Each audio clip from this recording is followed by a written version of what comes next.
Bed number 1. Sudhir Sinha. Degeneration level 15%.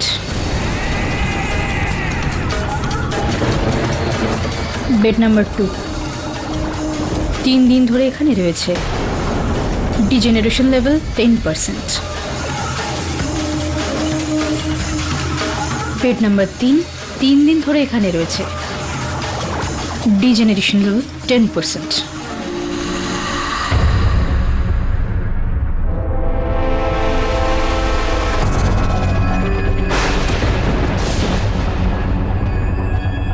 ও no, আজ হাসপাতাল থেকে আবার একটা লাশ উধাও। এটা কি হচ্ছে এই হাসপাতালে?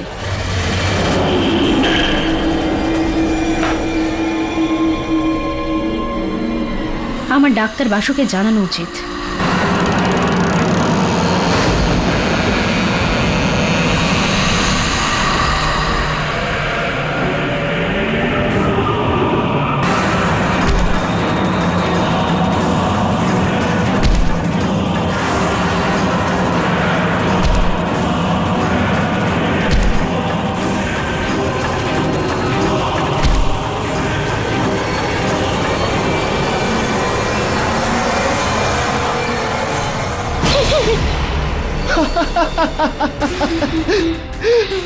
Look at her face.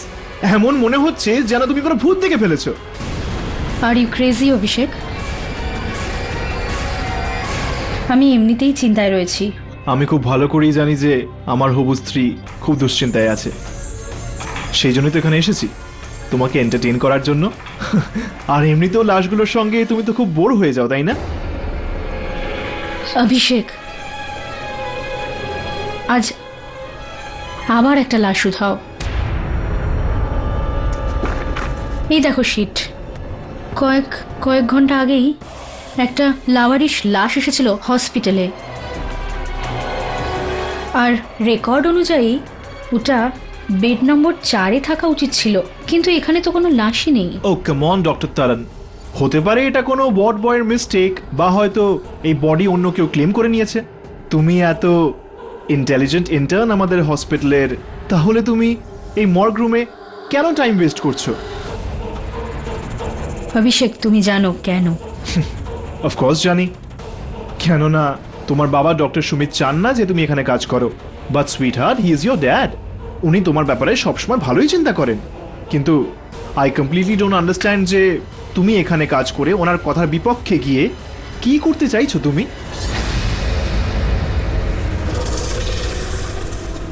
আচ্ছা বাবা, sorry sorry sorry sorry, I am so sorry. আমি সবসময় ভুলে যাই। তোমার মায়ের সার্জারি, তাই তো? তো আমার মনে হয় তোমার ওনার সঙ্গে দেখা করা উচিত সার্জারির আগে। অভিষেক,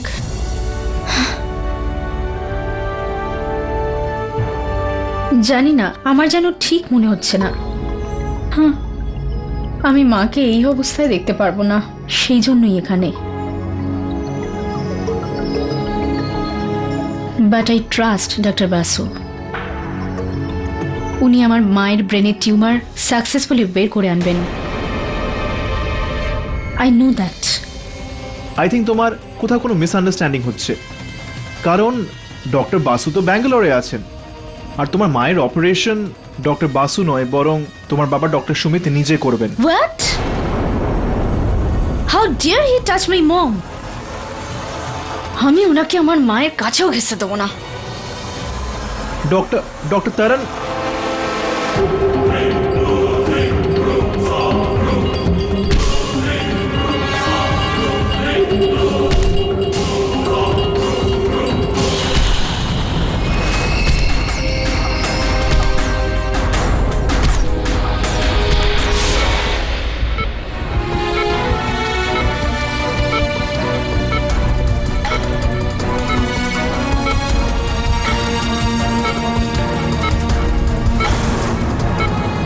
Anesthesia, Admit start.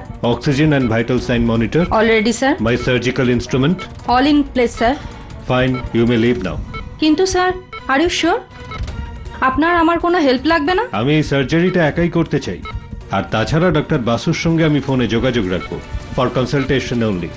তুকারাম, হ্যাঁ স্যার, তুমি ওটির বাইরে থাকবে আর কাউকে ভেতরে আসতে দেবে না, বিশেষ করে ওই ডাক্তার তরণজিৎকে। You may all go now. Okay sir.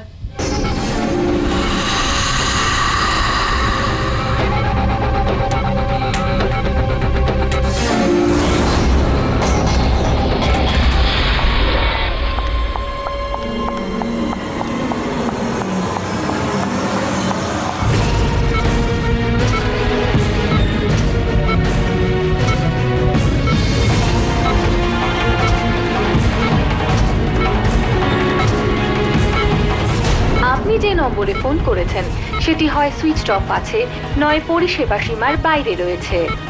O no, doctor বাসুর নাম্বার তো নেটওয়ার্কের বাইরে। Let me try again.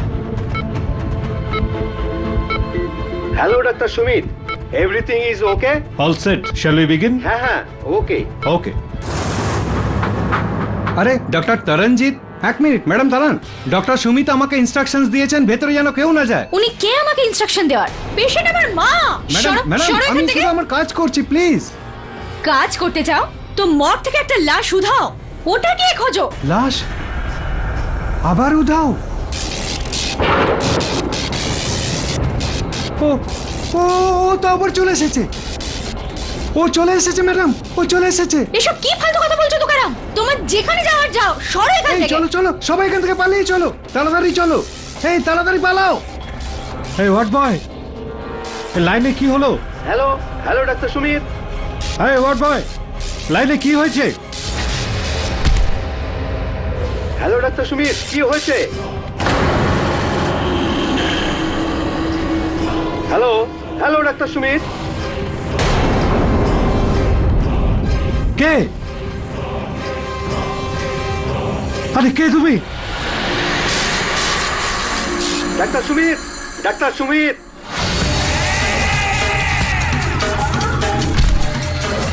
K? What is happening? Hello ডাক্তার সুমিত। আরে কে ওখানে? বাঁচাও আমায়, সরো, যাও, হেল্প হেল্প, কেউ আছে?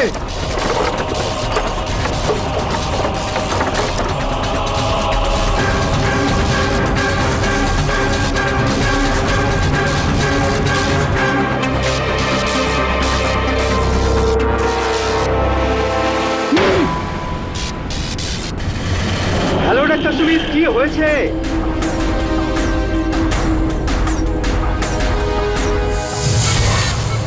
হ্যালো হ্যালো ডাক্তার সুমিত। বাবা, বাবা, বাবা। What is happening? হ্যালো ডাক্তার সুমিত, ডাক্তার সুমিত।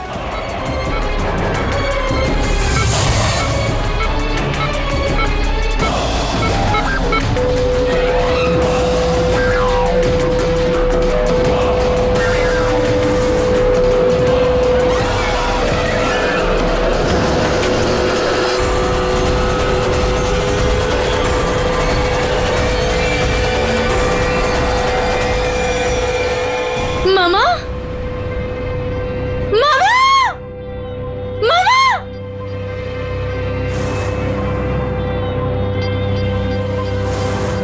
মা চোখ খোলো। মা। আদালতের কাজ শুরু করা হোক। ইয়োর অনার, আমি আদালতকে বলতে চাই যে ডক্টর তরণজিৎ কর ডক্টর সুমিত আর কিরণ করের মেয়ে। 15 বছর আগে যখন হাজব্যান্ড ওয়াইফের মধ্যে ডিভোর্স হয়ে যায় তখন থেকে ডক্টর তরণজিৎ কর মায়ের সঙ্গেই থাকেন। ডক্টর সুমিত অন্য কারোর সঙ্গে বিয়ে করার জন্য কিরণ দেবীকে ডিভোর্স দিয়ে দেন। আর সেদিন থেকে ডক্টর তরণজিৎ কর সুমিত বাবুকে ঘৃণা করতেন।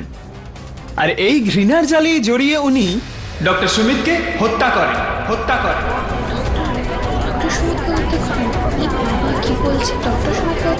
Order order, silence please. না, এটা মিথ্যে। আমি আমার বাবাকে মারিনি। যখন আমি অপারেশন থিয়েটারে গেলাম তো ওনাকে খুন করা হয়ে গিয়েছিল। আর আমার মা কেউ। ইয়োর অনার, আমি একটা খুব ইম্পর্টেন্ট কথা বলতে চাই যে হত্যা করার পরে হসপিটালের সমস্ত স্টাফেরাই ডক্টর তরণজিৎ করের হাতে ওই মার্ডার ওয়েপনটা দেখে, যার থেকে পরিষ্কার বোঝা যাচ্ছে যে আসল অপরাধী একমাত্র ডক্টর তরণজিৎ করই। আমার মনে হচ্ছে যে পাঠক বাবুকে এই কেসে অতটা পরিশ্রম করতে হবে না, কারণ এই কেসটা নিজে একেবারে একটা ওয়াটার টাইট কেস। প্রসিকিউটর সাহেব, ওয়াটার টাইট তো টাইটানিকও ছিল, আর তার কি হাল হয়েছে সেটা তো আমরা সবাই জানি।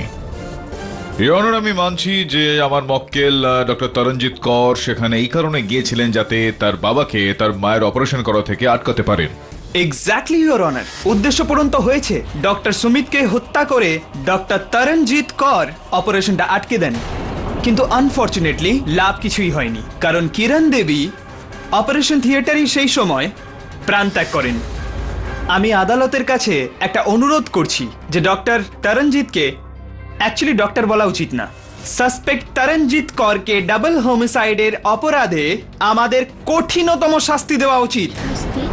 কি শাস্তি দিতে পারে ভাবতে তো পারছি না কি শাস্তি দেবে। ইওর অনার, সবকিছুর পরে অপারেশন থিয়েটার কিন্তু এলোমেলো অবস্থায় পাওয়া গিয়েছিল। শুধু এতটাই নয় ইওর অনার, ওই হত্যার পরে ডক্টর সুমিতের মৃতদেহের হাত থেকে চুল পাওয়া গিয়েছে। তো রিপোর্ট অনুযায়ী ওটা তরণজিৎ কৌরের নয় এবং তার মায়েরও নয়। তো এটা স্পষ্ট ইওর অনার যে কেউ ওখানে ছিল উপস্থিত ওই অপারেশনের সময়, যে হত্যাটা করেছে ডক্টর সুমিতকে। ইওর অনার, হসপিটাল স্টাফদের কথা অনুযায়ী অপারেশন থিয়েটারে ডক্টর সুমিত ছাড়া আরও একজন ছিল, আর তিনি ছিলেন ওনার এক্স ওয়াইফ কিরণ কর দেবী, যিনি অ্যানেস্থেসিয়ার নেশায় ছিলেন। তো কেডি বাবু, আপনি কি প্রমাণ করতে চান যে ওই অবস্থায় উনি ডক্টর সুমিতকে খুন করেন? আমার পুরোপুরি বিশ্বাস রয়েছে প্রসিকিউটর সাহেব যে আপনি এইটুকু নিশ্চয়ই প্র্যাকটিস করেছেন এই ওকালতিতে জানার জন্য আমি এটা নিশ্চয়ই বলছি না। তাহলে খুন কে করেছে? আমি জানি সাহেব কে মেরেছে।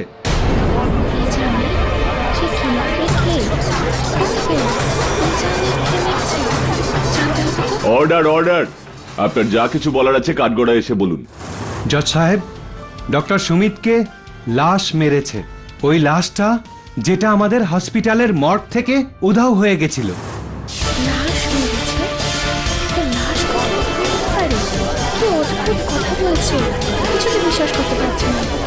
Order order, silence please. Tukaram, তুমি আদালতে আছো এখন, কি ফালতু কথা বলছো? একদম সত্যি সাহেব, আমাদের হসপিটালে মাঝে মাঝেই এরকম হয়, লাশ আপনা আপনিই উধাও হয়ে যায়, লাশ নিজে নিজেই চলতে শুরু করে। 1 বছর আগে আমাকেও লাশ মেরেছিল। এই দেখুন সাহেব, এই লাইটের আবার কি হলো? অপারেশন থিয়েটারেও তো কেউ নেই।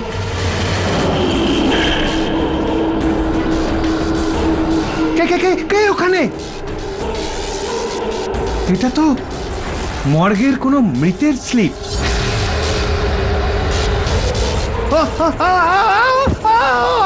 বাঁচাও!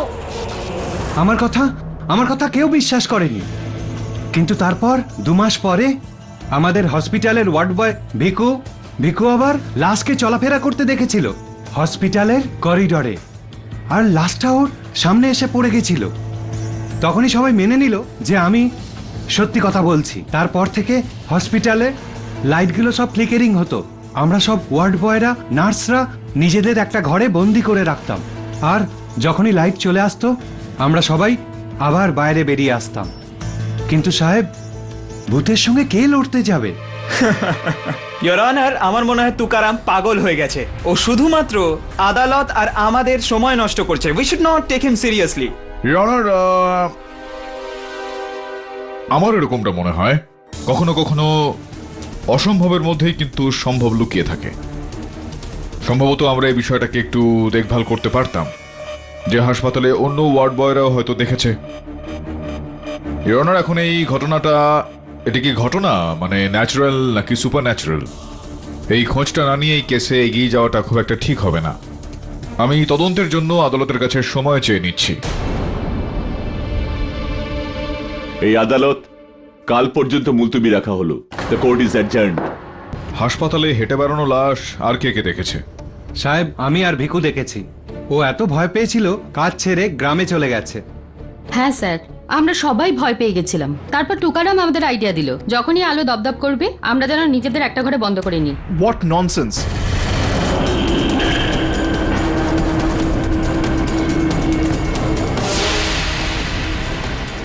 আপনি কে? হাই, ডক্টর অভিষেক। আমি ডক্টর তরণের হবু স্বামী। স্যার, আপনি এদের কথা একদম বিশ্বাস করবেন না। এরা উল্টো পাল্টা বলছে। বডিজ কখনো হাঁটতে পারে নাকি? সেরকমই তো মনে হচ্ছে।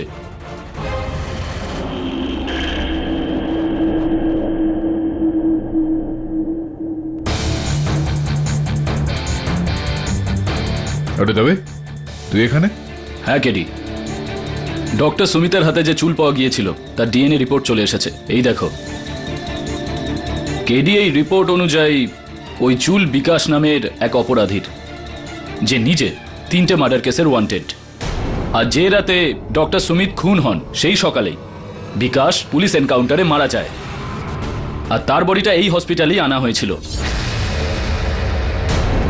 কেডি স্যার, আমি শুনেছিলাম হসপিটালে ওয়ার্ড বয় আর নার্সের মধ্যে কিছু রিউমার্স চলছিল, যে হসপিটালে লাশ ঘুরে বেড়ায়।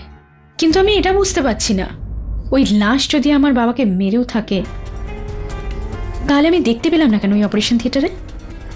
আর যখন ওখানে গেলাম তখন ওখানে কেউ ছিল না, শুধু বাসু স্যারের গলা শুনতে পাচ্ছিলাম ইন্টারকমে। ডক্টর বাসু অপারেশনের সময় ইন্টারকমে ছিলেন? হ্যাঁ, উনি ব্রেন সার্জারিতে বাবার থেকেও বড় এক্সপার্ট, সেজন্যই উনি ব্যাঙ্গালোর থেকে কনসাল্ট করছিলেন। ওনারা দুজন খুব ভালো বন্ধু ছিলেন, সেজন্যই ওনারা পার্টনারশিপে হসপিটালও খুলেছিলেন। I C.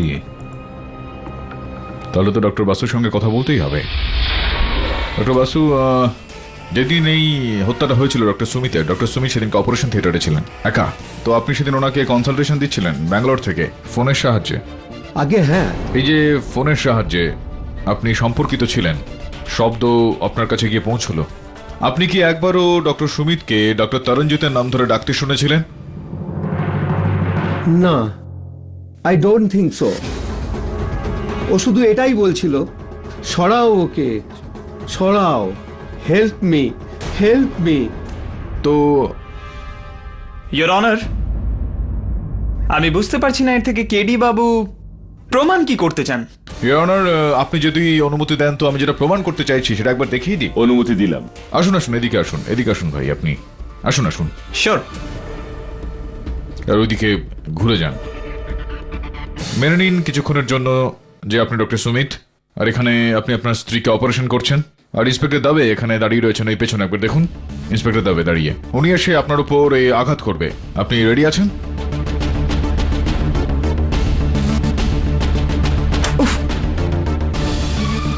কেডি বাবু কি করছেন? যদি আমার লেগে যেত? আপনি আমার নাম ধরে ডাকলেন কেন?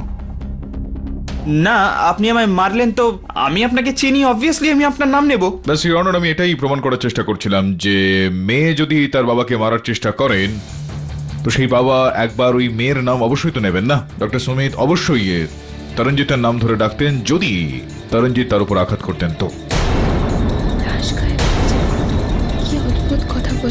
ইন্টারেস্টিং। আমি বুঝতে পেরেছি কেডি বাবু, কিন্তু হতে পারে যে ডক্টর সুমিত হয়তো নাম নিয়েছিলেন কিন্তু হুড়োহুড়িতে ডক্টর বাসু হয়তো সেটা শোনেননি, আর যদিও শুনে থাকেন হয়তো ওনার মনে নেই, কেননা বয়স হয়েছে তো ওনার। আপনার পেনটা। ইওর অনার, এই যে প্রশ্নটা করলেন মেহতা বাবু, এর উত্তর দেওয়াটা খুব একটা কঠিন হবে না। হসপিটালে কোনো ডক্টর যখন একজন এক্সপার্ট ডক্টরের কনসালটেশন নিয়ে থাকেন ফোনের সাহায্যে, তখন সেই কথাবার্তাটা রেকর্ড করা হয়ে থাকে অনার, ভবিষ্যতে শিক্ষার্থীদের পড়াশোনার জন্য। এই মুহূর্তে ওই রেকর্ডিংটা আমার সহায়ক বরুণের কাছে আছে। আপনি যদি অনুমতি দেন তো আমি আদালতে চালাতে চাইব। অনুমতি দিলাম। আপনি যে নম্বরে ফোন করেছেন সেটি হয় সুইচড অফ আছে, নয় পরিষেবা সীমার বাইরে রয়েছে। ডক্টর বাসুর নাম্বার তো নেটওয়ার্কের বাইরে। Let me try again. Hello doctor Sumit, everything is okay? All set, shall we begin? Good, I hope আপনি সবকিছু রেডি করে ফেলেছেন। হ্যাঁ, আমি ভাইটাল অর্গানসের উপর নজর রাখছি। ওকে ডাক্তার সুমিত, অল অর্গানস আর ওকে। আপনার কি স্ট্যাটাস ডাক্তার সুমিত? এই ওট ভাই, এই লাইনে কি হলো? হোয়াট? শোনো, হেল্প, কেউ আছে? ডাক্তার সুমিত, কিরণের পালস আর হার্টবিট ফ্ল্যাট যাচ্ছে। What is happening? Hello hello ডাক্তার সুমিত।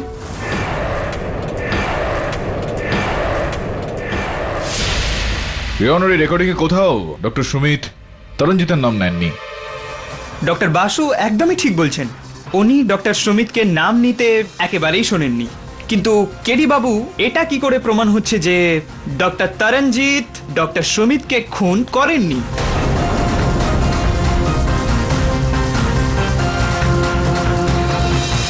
কেডি বাবু, কোথায় হারিয়ে গেলেন আপনি? না, হারিয়ে কোথাও যায়নি, এখানেই ছিলাম। ইওর অনার, মেহতাবাবুর কথাটা তো একদমই সত্যি।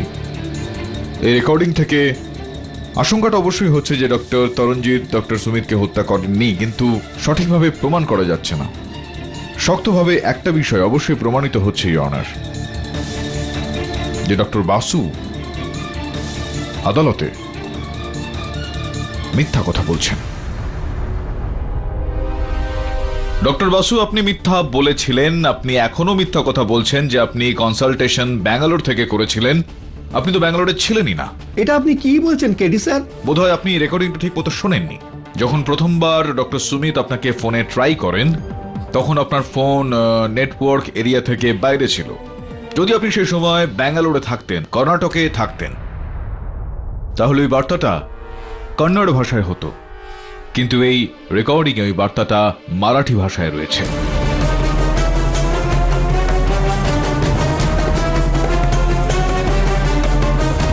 যার এইটা মানে দাঁড়াচ্ছে ডক্টর বাসু যে আপনি সেই সময় মহারাষ্ট্রে ছিলেন। এখন বলুন, আমাদের ডক্টর বাসু খুব বেশি সময় কিন্তু লাগবে না এটা জানার জন্য যে আপনি সেই সময় কোথায় ছিলেন। পুলিশ যাবে আর আপনার মোবাইল রেকর্ডস চেক করবে, সেখান থেকে আমরা জানতে পেরে যাব যে আপনি কোথায় ছিলেন। আর যদি এরকম ভাবে আপনি মিথ্যা কথা বলে যান, তাহলে এই সন্দেহটা কিন্তু আপনার দিকে যাবে যে আপনি আলো নিভে যাওয়ার পর প্রবেশ করেছিলেন ওই অপারেশন থিয়েটারে। ডক্টর সুমিত, যিনি আপনার হসপিটালের 50% মালিক ছিলেন, তাকে হত্যা করলেন, কারণ আপনি জানতেন যে ওই তরণজিৎ তো ওর বাবার সম্পত্তিতে কোনো রকম ভাগ বসাতে আসবে না, তো আপনি 100%-এর মালিক হয়ে যাবেন। বলুন এরপরে। স্যার, এটা একদম মিথ্যে। আমি সুমিতকে মারিনি, ও আমার বন্ধু ছিল। এটা সত্যি যে আমি ওই রাতে ব্যাঙ্গালোরে ছিলাম না, মুম্বাইয়ে ছিলাম। মিথ্যা কথা কেন বললেন আপনি যে আপনি ব্যাঙ্গালোরে ছিলেন? কি কারণ ছিল এর পেছনে? ইওর অনার, আমার ট্রিটমেন্ট চলছিল কেমোথেরাপির। আমি কাউকে কিছুই বলিনি যে আমার ব্লাড ক্যান্সার আছে।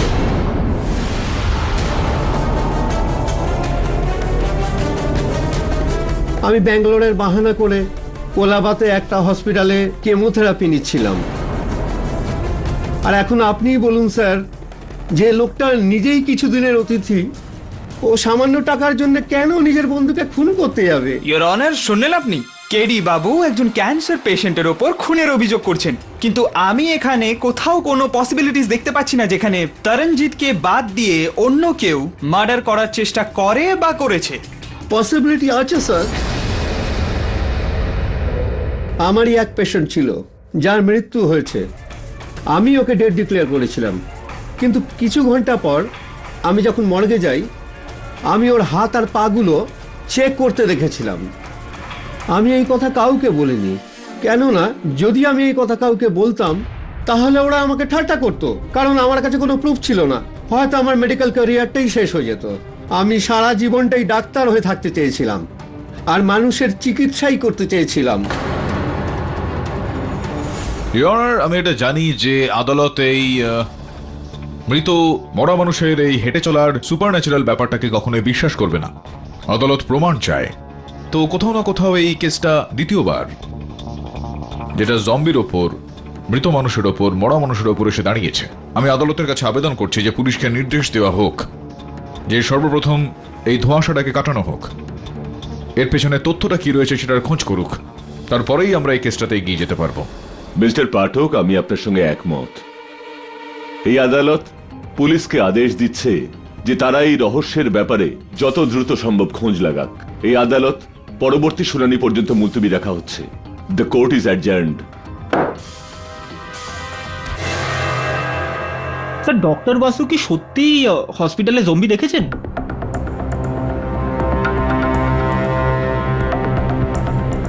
জানি না আমি বলুন ডক্টর বাসু কি দেখেছেন আর কি দেখেননি। তাছাড়াও এটা জম্বির বিষয়বস্তু খুবই বিতর্কিত ব্যাপার। আমি ব্যক্তিগতভাবে এটা মনে করি যে কোনো জম্বি উঠে গিয়ে কাউকে হত্যা করতে পারে, এটা অসম্ভব বলে মনে হয়। স্যার, ডক্টর সুমিতের মৃত্যুর পরে হসপিটালের স্টাফেরা আরও ভয়ে আছে। আর আমি জানতে পেরেছি যে হসপিটালটা গ্রেভিয়ার্ডের ওপরে বানানো। আমি সিরিয়ালে দেখেছিলাম একটা ভূত ছিল, ও শুধু 3টের সময় রাত্রিরে বেরোতো। দিলীপ, বিষয়টা বোঝার চেষ্টা করো। এখানে ভূতেদের কথা হচ্ছে না, জম্বির কথা হচ্ছে। জম্বি তাদের কি বলা হয়, ওই মৃত ব্যক্তিদের, তাদের উপর কিছু প্রয়োগ করা হয়, মানে শক দেওয়া হয় যাতে তাদের মানসিক পরিস্থিতি একটু এদিক ওদিক হয়, তারা জেগে ওঠে আর কি, এরকমটা বলা হয় আর কি। ভূতের কথা এখানে হচ্ছে না। না বলুন, ওই তুকারাম কি কথা বলছিল, যখনই ওই হাসপাতালের লাইটগুলো ফ্লিকার করে তখনই ও জম্বি দেখতে পায়। সেটা তো হবেই না কেডি। আরে ভূতের আশেপাশে এত পাওয়ার থাকে যে লাইট তো ফ্লিকার করবেই। মানে কি বলতে চাইছেন আপনি, যখন ভূত রক্ত নয় ভোল্টেজ খায়? ভুলভাল যত সব। স্যার, আপনি কি দেখছেন? ইন্টারনেটে একটু রিসার্চ করে দেখি, যদি কোনো সূত্র পেয়ে যাই আমি। Okay sir.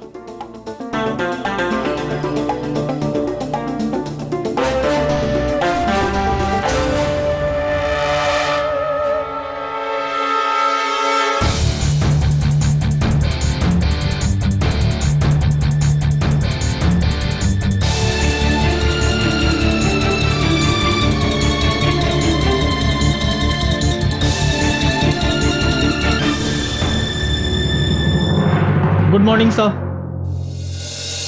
স্যার, আপনি সারা রাত্রির এখানে ছিলেন? স্যার, আপনি এভাবে কাজ করে গেলে কিন্তু আপনার শরীর খারাপ হতে পারে। কি করি বলুন, কাজ তো করতেই হবে, আর এখন যেতেও হবে আমাদের। কোথায়? হাসপাতাল, জম্বির এই রহস্য সমাধানে।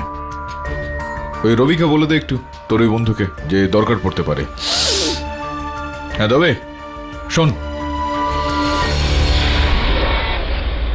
ইয়নার আপনার নির্দেশ মতো হাসপাতালে চলাফেরা করে বেড়ানো ওই মৃত শরীর, সেগুলোর তল্লাশি আমি করেছি, আর এটা রহস্যটা অনেকটাই সমাধান হয়েছে। বিস্তারিতভাবে বোঝানোর জন্য আমি রবি, যে একজন ইলেকট্রিক্যাল ইঞ্জিনিয়ার, তাকে এই কাঠগড়ায় ডাকার আমি অনুমতি চাইব। অনুমতি দিলাম।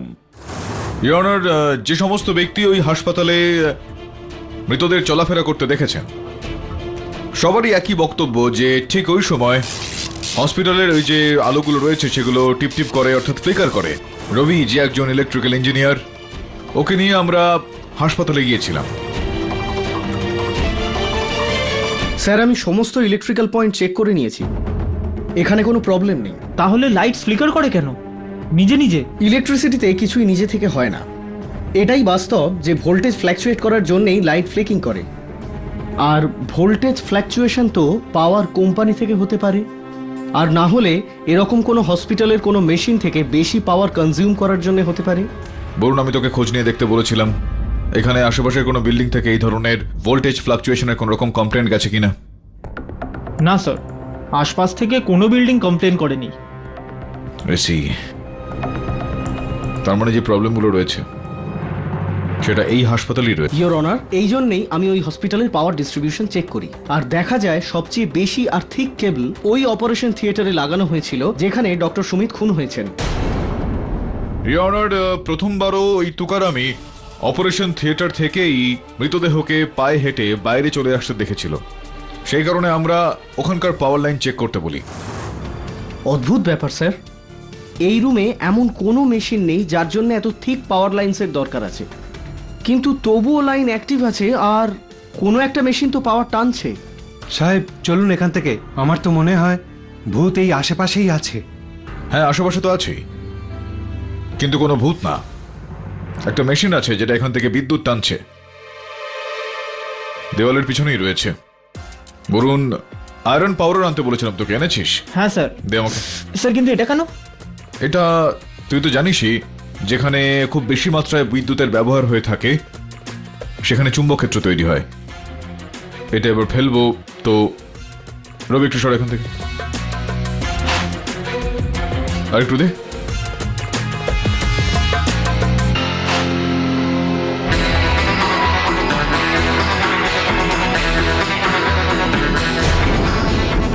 এখান থেকে এই পাওয়ারটা টানা হচ্ছে, মানে এর পিছনে কোনো মেশিন আছে। তোর কাছে ম্যাগনেট আছে?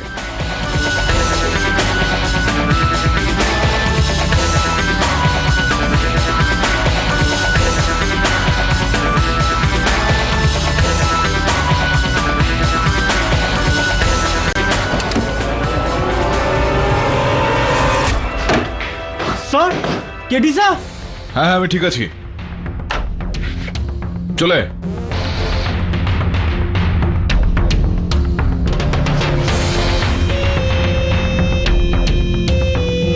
এখানে তো দেখছি আরো একটা ঢোকার দরজা রয়েছে।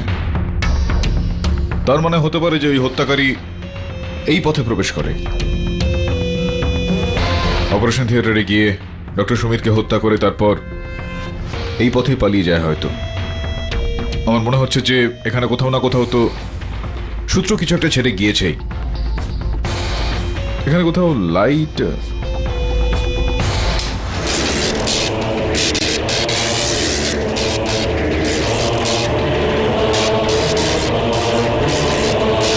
ইয়নার এই দৃশ্যটা আমি নিজেই দেখেছি। একটা মৃতদেহ তাদের হাত পা দোলাচ্ছে, কিন্তু এখানে কোনো ভূত প্রেত মার্কা গল্প নেই। বৈজ্ঞানিক কারণ রয়েছে এর পিছনে। সাধারণভাবে ইয়নার যখন আমরা হাত পা নাড়িয়ে থাকি ইয়নার, তখন তার পেছনে একটা কারণ থাকে। ইয়নার আমাদের মস্তিষ্ক থেকে একটা ইলেকট্রিক্যাল ইম্পালস যায়, যেটা আমাদের বলে যে হাত পা নাড়ানোর জন্য, আর আমরা সেটা করি। ওই ল্যাবেতেও ইয়নার এরকমই একটা পরীক্ষা চলছিল, যেখানে ইলেকট্রিক ইম্পালসেস দিয়ে একটা মৃত ব্যক্তির হাত পা নাড়ানো হচ্ছে। আমি অনেক বিখ্যাত ডাক্তার আর বৈজ্ঞানিকদের সঙ্গে কথা বলেছি, আর এই সিদ্ধান্তে আমি এসেছি ইয়নার যে এইরকম ইলেকট্রিক শকের সাহায্যে, ইম্পালসের সাহায্যে এরকম মৃতদেহের হাত পা নাড়ানো যেতে পারে, দু এক পা হাঁটানো যেতে পারে, কিন্তু একটা মৃতদেহের হত্যা করা এইটা একেবারে অসম্ভব। কেডি সাহেব হয়তো ভুলে যাচ্ছেন, তুকারাম আমাদেরকে এই কোটেই বলেছিল যে 1 বছর আগে ওই হসপিটালে কোনো জম্বি অ্যাটাক করেছিল। এখন তুকারাম যেটা বললো মেহতা বাবু, সেটা তো তুকারামই এসে এখন বলবে। তুকারাম বাবু, আপনি আমাদের বলেছিলেন যে আপনি প্রথমবার যখন ওই হাঁটাচলা করা মৃতদেহ দেখেছিলেন হাসপাতালের বাইরে, আর তারপরে আলোগুলো ফ্লিকার করতে থাকে। হ্যাঁ, আপনি এটাও বলেছিলেন যে আপনার ওপর ওই মৃতদেহ আঘাত করেছিল, আক্রমণ করেছিল। তাহলে ওই সময় এটা ছাড়া আর কিছু কি হয়েছিল? হয়েছিল নিশ্চয়ই, তার কারণ ওই আঘাত হওয়ার 1 সপ্তাহ পরই আপনার ব্যাংকের অ্যাকাউন্টে 5 লাখ টাকা জমা হয়েছিল হাসপাতালের ব্যাংক অ্যাকাউন্ট থেকে। এটা তো কাগজেই রয়েছে, এটা তো মিথ্যা বলতে পারবেন না আপনি।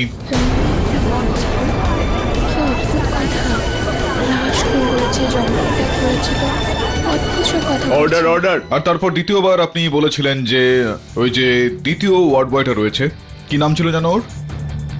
ভিকু। Bhiku Bhiku Bhiku ward boy. এখন ভিকু ওয়ার্ড বয় সেও চলে গেল, আর আমাদের পুলিশ হাতে চুরি পরে তো নিশ্চয়ই বসে নেই না। তারা ধরলো ওকে, আর জিজ্ঞাসাবাদ করার পর জানতে পারা গেল যে আপনি ওকে 50,000 টাকা দিয়েছেন গ্রামে ফিরে যাওয়ার জন্য। তো এসব কি কারণে? ও বোনাস, বোনাস পেয়েছিলাম সাহেব আমি।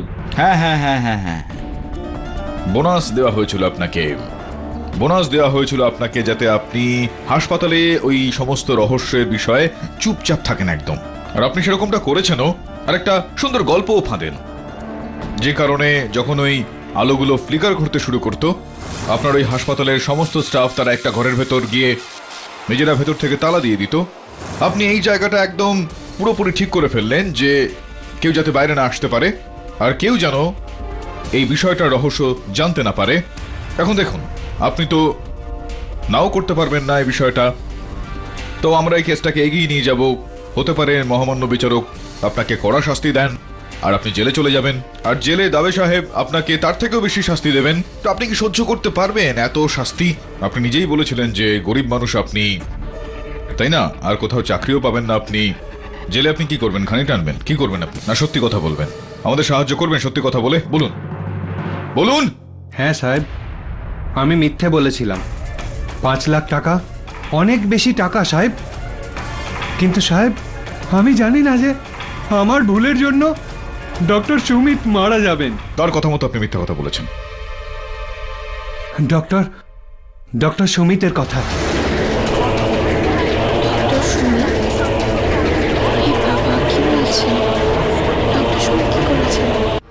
ইন্টারেস্টিং ইয়োর অনার, তার মানে হলো যে ওই হিডেন ল্যাবটা ডক্টর সুমিতেরই, যেখানে উনি লাশের ওপর এক্সপেরিমেন্ট করতেন, আর ওনারই বানানো একটা জীবন্ত লাশ ওনার ওপর অ্যাটাক করে ওনাকে খুন করে। না না না না না প্রসিকিউটর সাহেব, আপনার যেটা চলছে এই মুহূর্তে আদালতে তার উপর আপনার মনোযোগ নেই। আমি এটা বললাম যে একটা মৃতদেহকে একটা শরীরের হাত পা নাড়ানো যায় ইলেকট্রিক শকের মাধ্যমে। আমি কিন্তু এটা কখনোই বলিনি যে সেই দেহটা উঠে গিয়ে হাতে সার্জিক্যাল ইকুইপমেন্ট তুলে নিয়ে একজন ডক্টরকে হত্যাও করে ফেলতে পারে, এটা কিন্তু আমি বলিনি কখনো। কেডি সাহেব, তাহলে খুনটা করলো কে? আমরা কি লাশকে জিজ্ঞাসা করবো যে দাদা লাশ বলুন যে খুনটা কে করেছে? মেহতাবাবু, আমার অনুমান এ কথা বলছে হত্যার প্রত্যেকটা কেসে কখনো কখনো মৃতদেহ নিশ্চয়ই ভুলে যায়। রিওনার এই সময় ডক্টর সুমিতের মৃতদেহটাই, ওর মৃতদেহের হাতে ওই লেগে থাকা চুল, সেটাই বলে দিয়েছে এর রহস্যটা কি।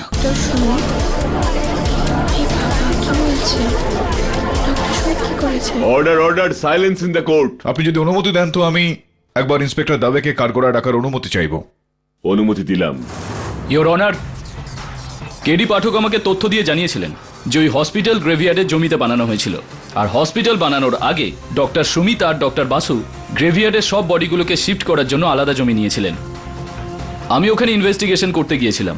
আমি এখানে জানতে চাই যে আপনি এখানে একাই কাজ করেন? Yes sir. তোমার কি দরকার বাবা? আমি না এখানকার সব ডেড বডিগুলো চাই। Dead bodies? হ্যাঁ, আর সবার আগে যেটা যাকে লেটেস্ট পোঁতা হয়েছে এই দিন কয়েকের মধ্যে। আমরা সব বডি পরীক্ষা করিয়েছিলাম, আর অলমোস্ট সব বডির মাথায় পোড়ার দাগ ছিল। তার মানে সেগুলোর ওপর এক্সপেরিমেন্ট করা হয়েছিল। ইন্সপেক্টর দেবে আদালতকে বলুন যে কে ওই ব্যক্তি ছিলেন যিনি এই সমস্ত দেহগুলোকে, মৃতদেহগুলোকে কবর দিয়েছিলেন ওখানে। ডক্টর সুমিত। ইয়োর অনার, গত 1 বছর ধরে ডক্টর সুমিত প্রত্যেক মাসে একটা করে বডি পুঁততেন। গ্রেভিয়ার্ডের খরচা হসপিটালের ফান্ড থেকে চলছিল, আর স্টিভকেও উনি কিনে নিয়েছিলেন। এখন ইন্সপেক্টর দেবে এটা বলুন আমাদের যে ডক্টর সুমিতের মৃত্যুর পর বিকাশের বডিটাকে কে কবর দেয়? হ্যাঁ কেডি, বেশ ভালো করে জিজ্ঞাসাবাদের পর স্টিভ আমাদের তার নামও বলেছে, ডক্টর অভিষেক।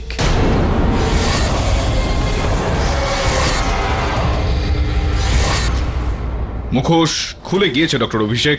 শুধুমাত্র এখানে স্টিভই আপনার পরিচয় করিয়ে দেননি যে ওখানে ওই গোপন ল্যাবরেটরিতে আপনার আঙুলের ছাপ বিভিন্ন জায়গায় বিভিন্ন বস্তুর উপর পাওয়া যায়। না কেডি স্যার, কিছু ভুল হচ্ছে। অভিষেক এটা করতে পারে না। কোনো ভুল এখানে হয়নি ডক্টর তরণজিৎ। ডক্টর অভিষেক এরকমটা করেছে। রিওনার ওনার অপরাধের এই চিন্তাটা আমি ওই ল্যাবরেটরির পিছনের দিকের গোপন দরজা থেকে পেয়েছি। এখানে তারও একটা ঢোকার পথ রয়েছে, যার মানে এটা দাঁড়াচ্ছে যে ওই হত্যাকারী এখান দিয়ে ভেতরে এসেছিল।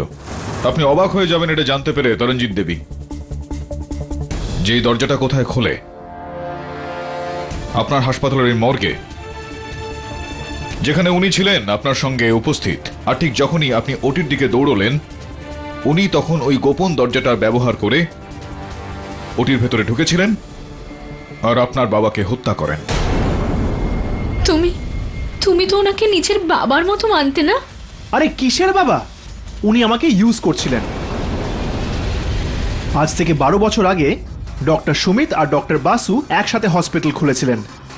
ডক্টর সুমিতের একটাই স্বপ্ন ছিল, উনি খালি এক্সপেরিমেন্টস করতেন আর বারবার ফেল হতেন। 5 বছর পর আমি ওই হসপিটাল জয়েন করি, আর আমি ওই এক্সপেরিমেন্ট আর রিসার্চ করতে শুরু করি। কিন্তু মাত্র 4 বছরেই আমি ওই ডেড বডিজের লিম্স মুভ করানো শুরু করে দিয়েছিলাম। আমি ওদের ব্রেন ম্যাপিংও করে দিই। আর আমার মনে হয়েছিল যে যদি এই বডিগুলোতে প্রাণ দেওয়া যায় তাহলে আমার নাম গোটা পৃথিবীতে ছড়িয়ে পড়বে, সবাই আমাকে চিনবে। কিন্তু না, ডক্টর সুমিতের অন্য কিছু প্ল্যান ছিল। ওই সব এক্সপেরিমেন্টের ক্রেডিট একা নিতে চেয়েছিলেন আর নিজের ওই অ্যাসিস্ট্যান্টের লিস্টে আমার নাম অ্যাড করতেন। তখনই আমি ডিসাইড করি যে এবার এই বুড়ো ডাক্তারকে মরতে হবে।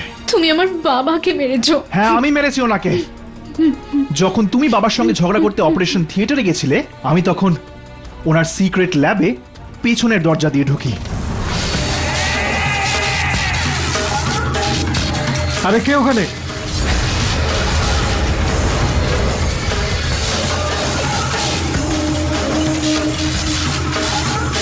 বাঁচাও, বাঁচাও, কেউ আছো?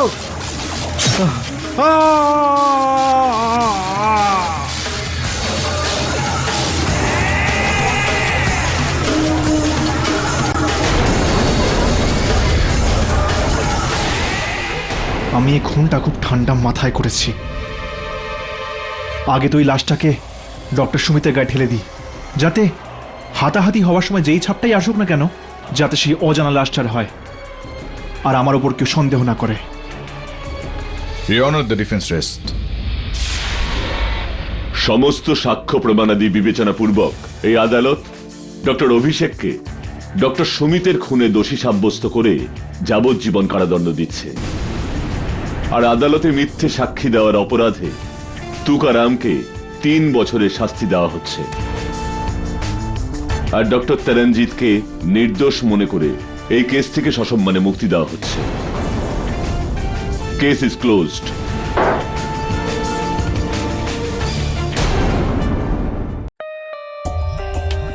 For more updates, subscribe to our channel, click the show links and enjoy watching the videos.